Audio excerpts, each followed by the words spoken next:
नमस्कार खबरां दे इस बुलेटिन च तुहाडा स्वागत। मैं रजनी। पहला पेश ने चोणवीआं खबरां। प्रधानमंत्री नरेंद्र मोदी ने संयुक्त अरब अमीरात के राष्ट्रपति नाल आबू धाबी विच कीती दवल्ली गलबात। दोवां देशां विचाले निवेश समेत कई समझौते कलमबद्ध।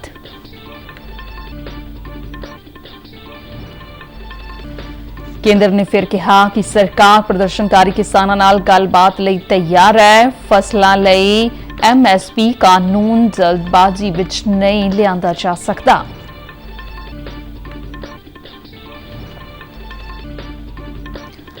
केंद्रीय सूचना ते प्रसारण मंत्री अनुराग सिंह ठाकुर ने कहा कि मोदी सरकार शुरू तो ही किसान भलाई लई वचनबद्ध होकर काम कर रही है। पंजाब सरकार ने बागबानी खेत्र में शानदार प्रदर्शन करके स्कोच अवार्ड किया हासिल। एक सिल्वर अवार्ड सने 5 सैमीफाइनल पोजीशनां कीतियां हासिल।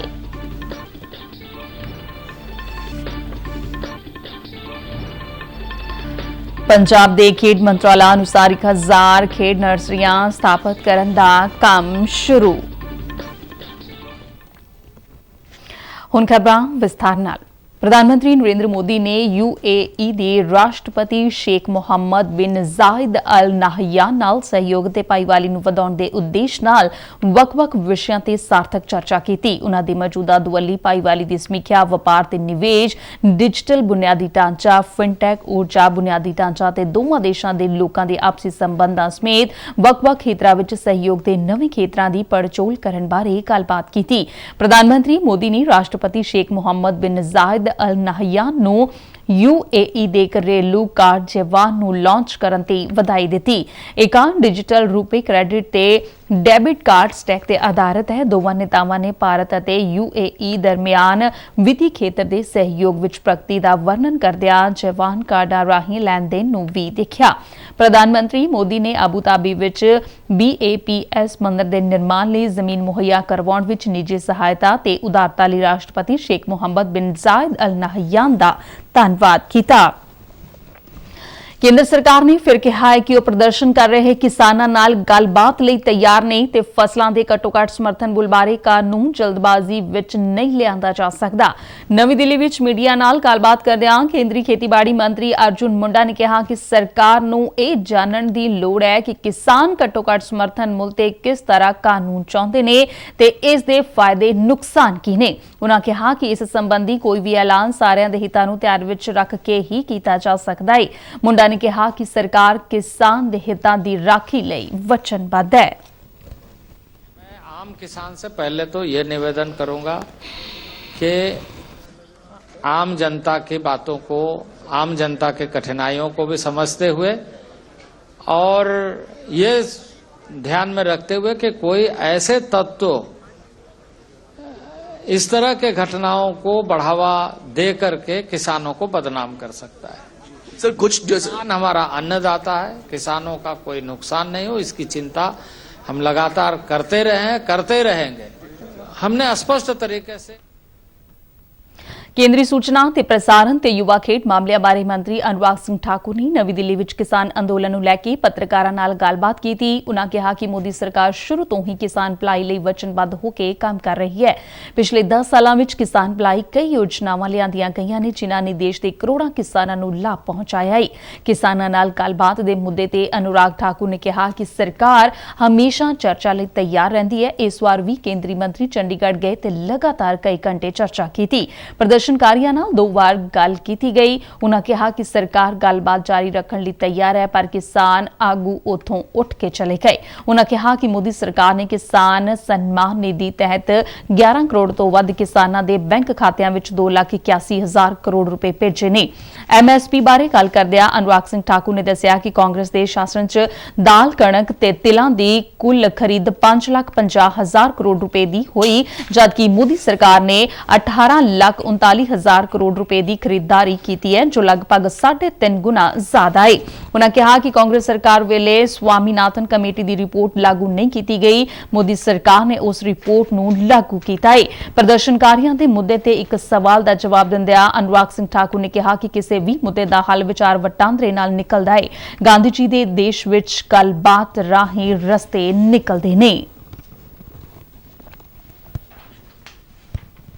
ਕਿਸਾਨ ਨੇਤਾਵਾਂ ਦੇ ਨਾਲ ਦੂਸਰੀ ਵਾਰ ਵੀ ਕਈ ਘੰਟੇ ਬੈਠੇ ਸਾਡੇ ਕੇਂਦਰ ਦੇ ਮੰਤਰੀ, ਅੰਤ ਤੱਕ ਵੀ ਬਾਤਚੀਤ ਜਾਰੀ ਰੱਖੀ। ਜਦੋਂ ਕਿਸਾਨ ਨੇਤਾ ਉੱਠ ਕੇ ਗਏ ਤਾਂ ਵੀ ਕਿਹਾ ਕਿ ਬੈਠੋ, ਗੱਲਬਾਤ ਜਾਰੀ ਰੱਖੀਏ, ਕਿਉਂਕਿ ਬਹੁਤ ਸਾਰੇ ਨਵੇਂ ਮੁੱਦੇ ਦੇ ਜੋੜ ਦਿੱਤੇ ਗਏ ਨੇ।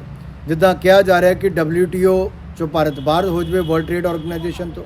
ਇਹ ਵੀ ਕਿਹਾ ਜਾ ਰਿਹਾ ਕਿ ਵਪਾਰ ਸਮਝੌਤੇ ਖਤਮ ਕਰ ਦਿਓ, ਫ੍ਰੀ ਟ੍ਰੇਡ ਐਗਰੀਮੈਂਟ ਨੂੰ। ਕੁਝ ਮੰਗਾਂ ਇਹ ਵੀ ਆਈਆਂ ਨੇ ਕਿ ਸਮਾਰਟ ਮੀਟਰ ਨੂੰ ਖਤਮ ਕੀਤਾ ਜਾਏ, ਨਹੀਂ ਲਗਾਏ ਜਾਣ, ਇਲੈਕਟ੍ਰਿਸਿਟੀ ਅਮੈਂਡਮੈਂਟ ਬਿੱਲ ਤੋਂ ਬਾਹਰ ਰੱਖਿਆ ਜਾਵੇ।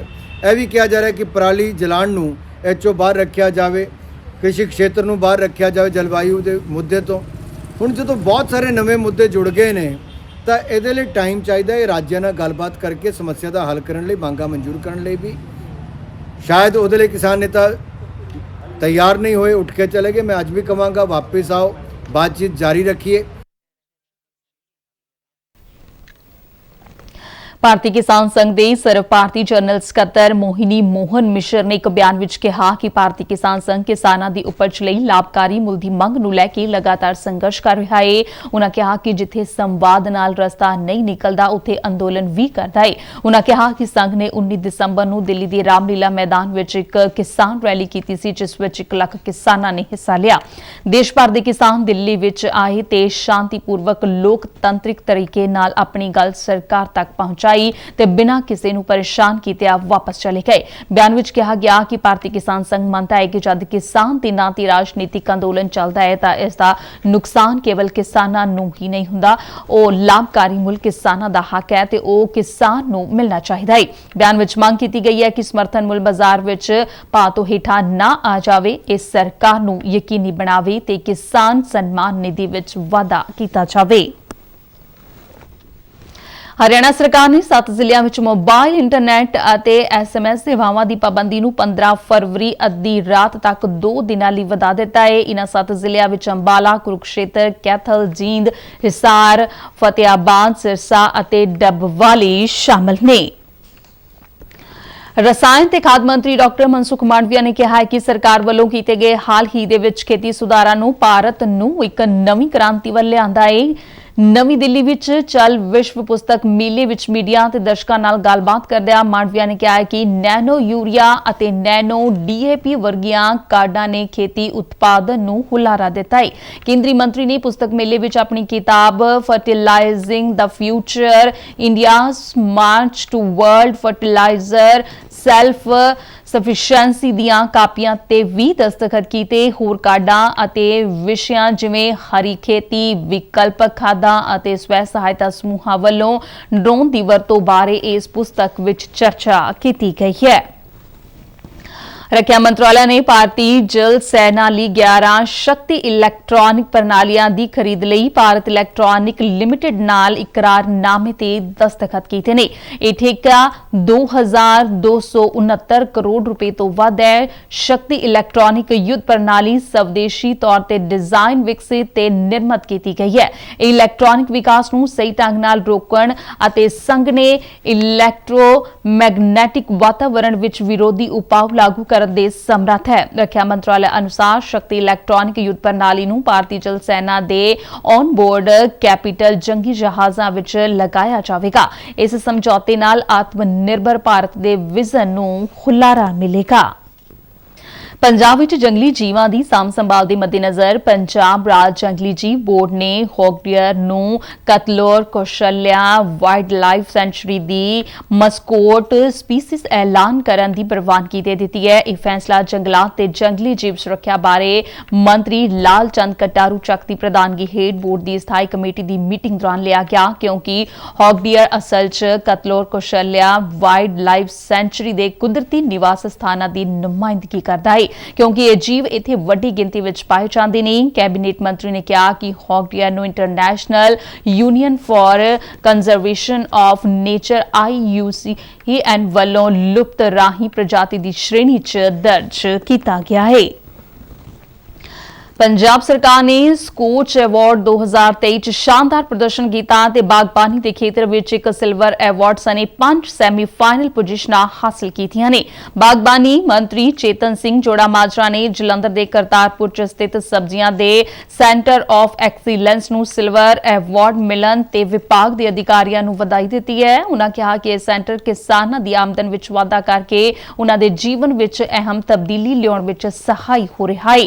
ਇੱਥੇ 5 ਮੀਟ੍ਰਿਕ ਟਨ ਦੇ ਔਨ ਫਾਰਮ ਕੋਲਡ ਰੂਮ ਨੂੰ ਸਟੈਂਡਾਈਜ਼ ਕੀਤਾ ਗਿਆ ਹੈ, ਜਿਸ ਨਾਲ ਕਿਸਾਨਾਂ ਨੂੰ ਭਾਰੀ ਮੁਨਾਫਾ ਮਿਲਿਆ ਹੈ। ਇਸ ਸੈਂਟਰ ਵਿੱਚ ਆਧੁਨਿਕ ਹਾਈਡਰੋਪੋਨੈਂਸਿਕ ਯੂਨਿਟ ਅਤੇ ਪਲਾਂਟ ਕਲੀਨਿਕ ਪ੍ਰਯੋਗਸ਼ਾਲਾ ਵੀ ਹੈ। ਸੈਮੀਫਾਈਨਲ ਪ੍ਰੋਜੈਕਟਾਂ ਵਿੱਚ ਖੇਤੀਬਾੜੀ ਬੁਨਿਆਦੀ ਢਾਂਚਾ fund scheme project face bio fertiliser laboratory Hoshiarpur ਤੇ ਪੰਜਾਬ ਦਾ ਰੇਸ਼ਮ ਉਤਪਾਦਨ ਵਿਕਾਸ ਅਤੇ ਆਲੂ ਦੇ ਸੈਂਟਰ ਆਫ ਐਕਸੀਲੈਂਸ ਤੋਗੜੀ ਜਲੰਧਰ ਸ਼ਾਮਲ ਨੇ। ਜ਼ਿਕਰਯੋਗ ਹੈ ਸਕੋਚ ਗਰੁੱਪ ਭਾਰਤ ਦਾ ਇੱਕ ਅਜਿਹਾ ਪ੍ਰਮੁੱਖ ਥਿੰਕ ਟੈਂਕ ਹੈ ਜੋ ਸਰਵਪੱਖੀ ਵਿਕਾਸ ਤੇ ਧਿਆਨ ਕੇਂਦਰਿਤ ਕਰਦਿਆਂ ਸਮਾਜਿਕ ਆਰਥਿਕ ਮੁੱਦਿਆਂ ਨਾਲ ਨਜਿੱਠਦਾ ਹੈ। ਇਹ ਅਵਾਰਡ 2023 ਤੋਂ ਕੌਮੀ ਪੱਧਰ ਤੇ ਦਿੱਤੇ ਜਾਂਦੇ ਨੇ।